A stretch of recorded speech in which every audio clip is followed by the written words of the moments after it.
my gosh, I feel so ill-prepared. I should have brought an award with me or something. What a phenomenal organization though, right guys?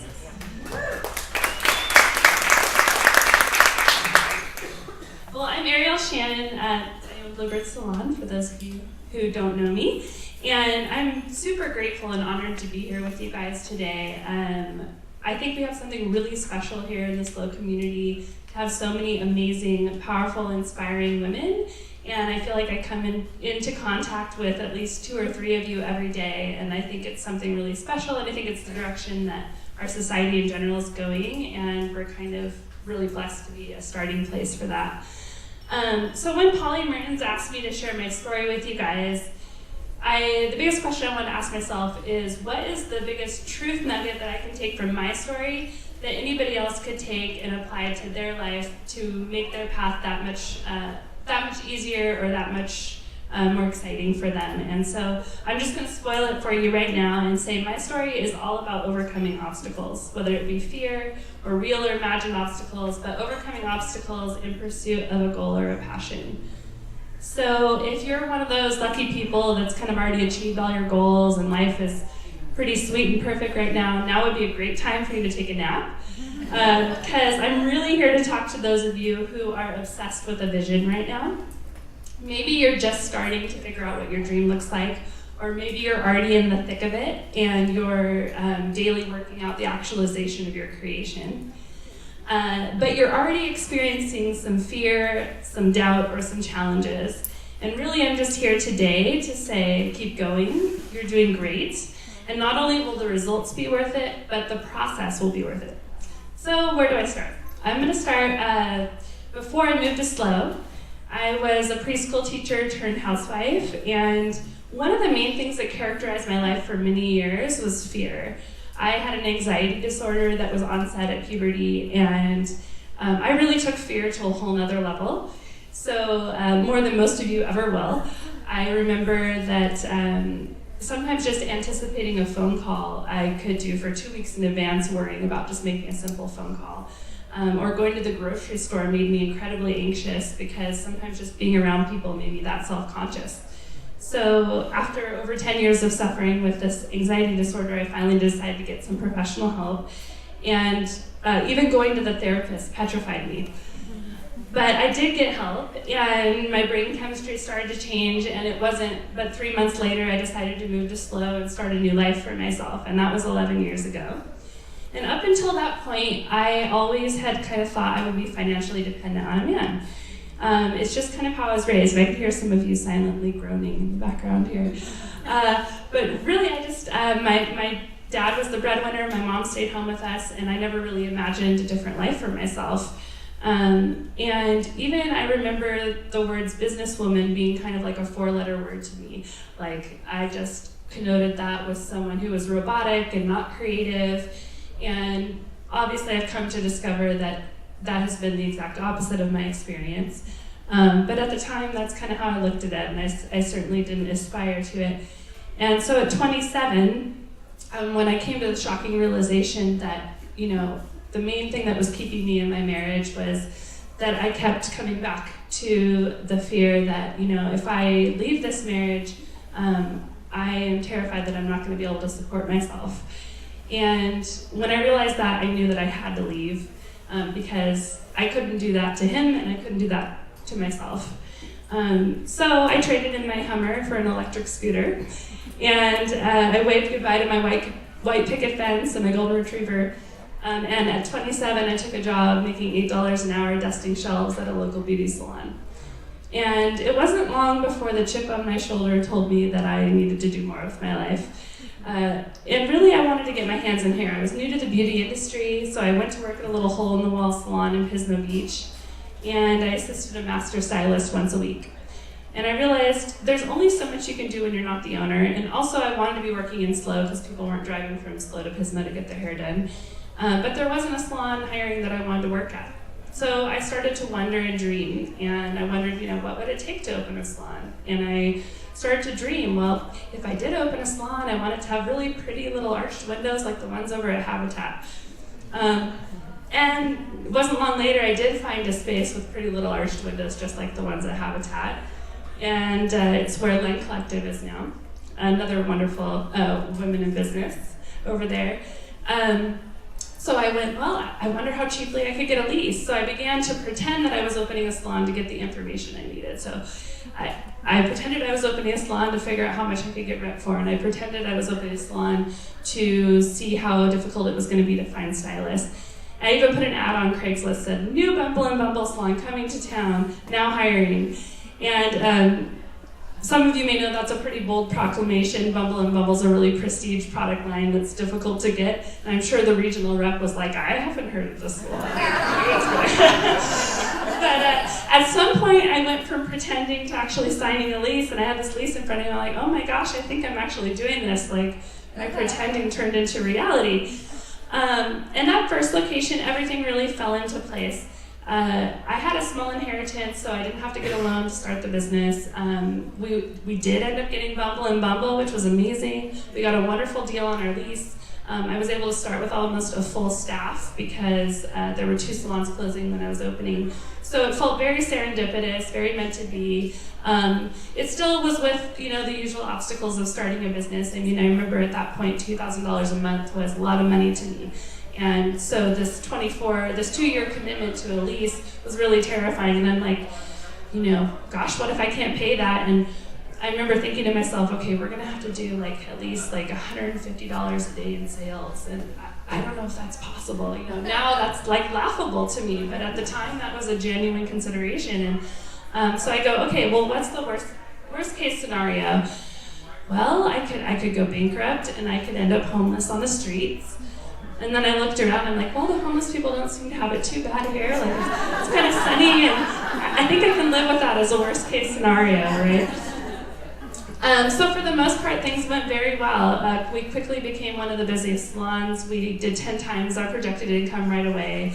But really it was an experiment because I knew that we were gonna have to move out for earthquake retrofitting in that building at some point. And so if things did go well, I had this really big vision of building a salon from the ground up, and I wanted it to be the best salon in SLO County.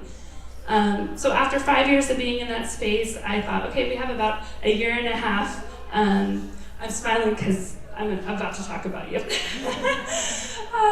One of my former stylists is here with us today. So after 5 years, I go, okay, we're gonna have to move in a year and a half. I don't have any money saved up yet for this big move. And in August of 2015, I quit doing hair full time to focus on how am I gonna raise this money to make this move. And then not 2 months later, we got 60 days notice saying, you've got to be out in 60 days. And I'm like, oh shoot. So no money and no lease, and I can't tell my staff because they're all going to leave and go work somewhere else. So every day for the next 30 days, I'm sweating it out in my office, in the back office, just trying to figure the situation out, and then going and putting a smile on my face at work. And then pretty soon there was only 30 days left, and I still have a staff of 25 people that are blissfully unaware of our impending doom. And I'm like, I have to tell people we only have 30 days left in the space. So I decided to start with the most particular one first. Hello. She's actually starting her own business now, but I decided to start with her because I knew she was very particular about how she did business, and I thought there's no way she's going to be up for this chaos. And so I brought her in my office and I said, here's the situation. I don't want to do status quo. I don't want to create another salon that's the same as this one. So I either want to go big or go home. The problem is we have 30 days till we have to be out of the building, and I don't have any money or a lease yet. So our options are, I can either go out of business, or we can move to a temporary location and hope that I'm able to get together the money and the lease to make it happen. And Ryan said to me, you cannot go out of business. I will be out on the sidewalk with a sign that says Bluebird Salon cutting hair. And I was like, really? And so one by one, I brought everyone into my office, and everyone was like the same story. Everybody was all in. And so I was like, okay, I guess we're doing this. Now I can't, so I hit the pavement. I got very creative. I found a strip mall location that was already plumbed for a salon, and they didn't have a permanent tenant moving in for 3 more months. So I said, okay, this is it. We have 3 months to either get a loan or that's it. And so we closed on a Saturday, we opened up at the strip mall on a Monday, and I really can't begin to describe all the challenges that the next year held for us. Should really write a book, but to sum it up for you guys, we did manage to get a loan and lease a vacant shell and miraculously piece financing together. And the day that I signed that lease was the scariest day of my life. I was committing myself to $8,000 a month in rent and loans for the next 10 years. And even as the busy salon that we already were, we had to do 50% more revenue just to break even at that location. And I definitely was not confident that this was possible. But I was committed to my vision, and my team was committed to our vision. And I remember every night that year I went to bed going, I hope we make it through the day tomorrow. I hope we make it through the day tomorrow. And there are thousands of stories I could tell you about the challenges that we went through that year, but I'll tell you one. It was the worst day. I woke up one morning, my boyfriend broke up with me, and then I go into the pop-up shop, and a third of my staff told me they were leaving. They had lost faith we were going to make it. And one of them worded it as, I'm breaking up with you. And I'm like, I didn't know you could be broke up twice in one day, but okay. Then I go over to the construction site where we're building out the new space, and half the floor is missing. And I'm like, what is going on? And at this point, we had already stretched our budget as thin as it could possibly go. I mean, every $100 was accounted for. We rearranged and rearranged and rearranged, and we were already working with an emaciated budget.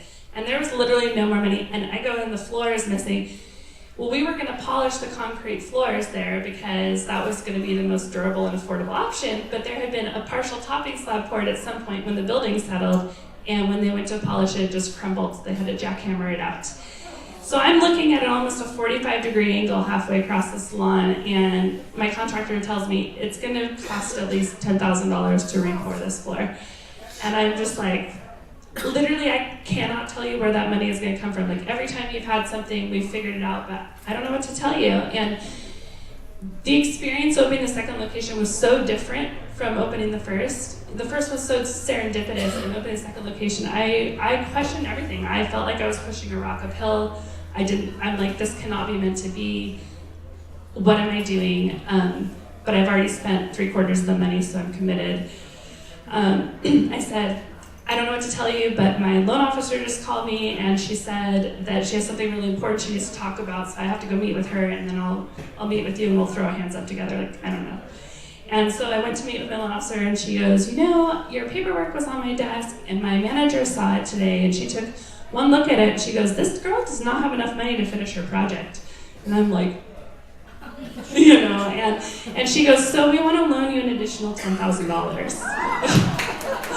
And I'm like, my one sign in a sea of a million challenges, and I'm like, okay, I'm on the right path. So I'm happy to say, obviously, I'm out the other side of the majority of those challenges now. Not only did we do 50% more revenue, we did over double the revenue at our new location every year. You know, we wanted to win Best Salon in the County. We've done that for several years now.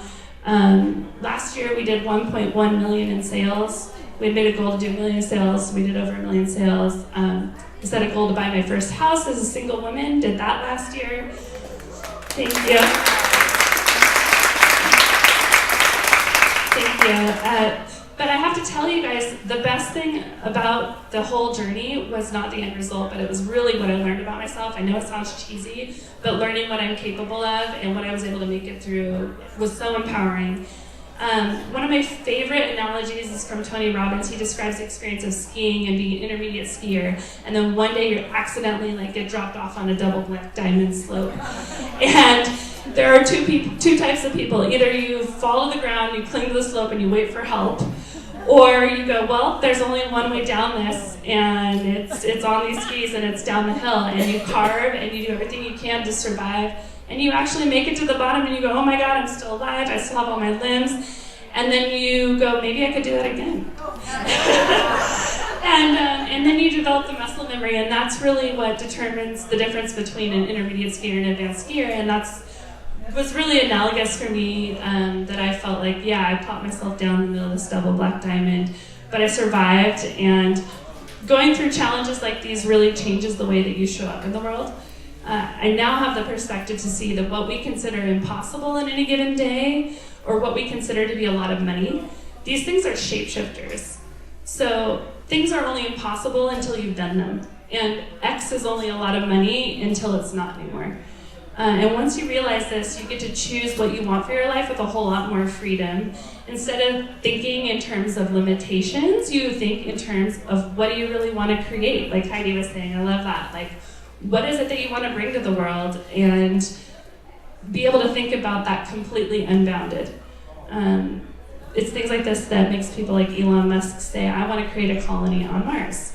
Or, if I told you 100 years ago that you'd hold like a box in your hand and you press a couple buttons and these invisible waves would fly around the world and then you'd be able to see and talk to somebody on the other side of the world, you would say I was crazy, right? But the point is, one, you first have to ask yourself what you want to create, no matter how preposterous it may seem to the world or even to yourself. And two, have a vision so powerful that obstacles just become opportunities to course correct. So you could be the biggest optimist in the world and then be determined to run east to see a sunset. And you're not going to see a sunset, right? But should you stop looking for a sunset? Of course not. You just need to change your approach. And thirdly, don't let your current limitations determine your future limitations. Take the risk, never give up on living life on your own terms, no matter how challenging it gets, because you're worth it and the world will be better for it. Thank you.